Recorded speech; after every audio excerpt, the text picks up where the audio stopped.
এখানে প্রশ্নে লেখা আছে 10 টাকায় 12টি দরে জিনিস ক্রয় করে 10 টাকায় 8টি দরে বিক্রয় করলে শতকরা কত লাভ বা ক্ষতি হবে। এটি সমাধানের জন্য প্রথমে আমরা ক্রয় মূল্য নির্ণয় করি। সুতরাং প্রশ্নে 12টি জিনিসের ক্রয় মূল্য দেওয়া রয়েছে 10 টাকা। এই 12টি জিনিসের ক্রয় মূল্য থেকে আমরা একটি জিনিসের ক্রয় মূল্য নির্ণয় করব। কাজেই লেখা যায় 12টি জিনিস ক্রয় মূল্য সমান সমান 10 টাকা। সুতরাং একটি জিনিস ক্রয় মূল্য হবে 10 ডিভাইড বাই 12 টাকা।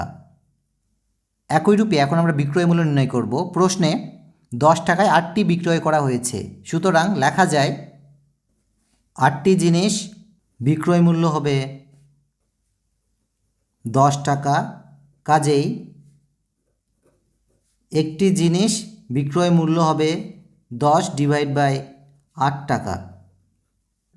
এই ক্রয় মূল্য এবং বিক্রয় মূল্যের মধ্যে বিক্রয় মূল্যের মানটি বেশি, অর্থাৎ এই ক্রয় এবং বিক্রয়ে লাভ হয়। সুতরাং লাভ সমান সমান 10 ডিভাইড 8 মাইনাস 10 ডিভাইড 12 টাকা। এখন আমরা 8 এবং 12কে লসাগু করব। সুতরাং 8 এবং 12কে 2 দিয়ে ভাগ দেই, এখানে 4 পাওয়া যায়, এটি 6। আবার 2 দিয়ে ভাগ দেই, তো 2, এবং 6কে 2 দিয়ে ভাগ করলে 3 পাওয়া যায়। সুতরাং লসাগু হবে 2 মাল্টিপ্লাই 2 মাল্টিপ্লাই 2 মাল্টিপ্লাই 3, অর্থাৎ সমান সমান 24। সুতরাং 8 এবং 12 লসাগু হচ্ছে 24। এখন আমরা 8 দিয়ে 24কে ভাগ করব। সুতরাং 8 দিয়ে 24কে ভাগ করলে 3 পাওয়া যায়, এবং 3-এর সাথে উপরের সংখ্যা অর্থাৎ 10 গুণ হয়ে যাবে। গুণ করলে 3 10 30। কাজে এখানে আমরা 30 দিব, মাইনাস 12 দিয়ে 24কে ভাগ করব। সুতরাং 12 দিয়ে 24কে ভাগ করলে 2 পাওয়া যায়, এবং 2-এর সাথে উপরের সংখ্যা অর্থাৎ 10 মাল্টিপ্লাই হয়ে যাবে।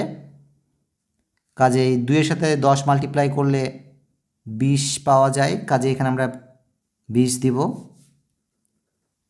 এটিকে হিসাব করলে পাওয়া যায় 10 ডিভাইড বাই 24 টাকা।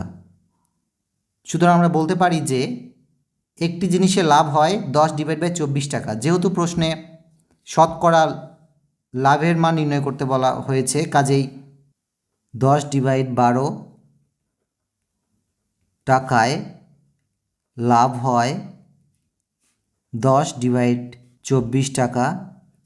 সুতরাং 1 টাকায় লাভ হয় 10 ডিভাইড 24 মাল্টিপ্লাই 12 ডিভাইড 10। সুতরাং 100 টাকায় লাভ হয় 10 ডিভাইড 24 গুণন 12 ডিভাইড 10 মাল্টিপ্লাই 100। এটি হিসাব করলে পাওয়া যায় 50 টাকা। যেহেতু 100 টাকায় 50 টাকা লাভ হয়, সুতরাং লেখা যায় শতকরা লাভ সমান সমান 50%।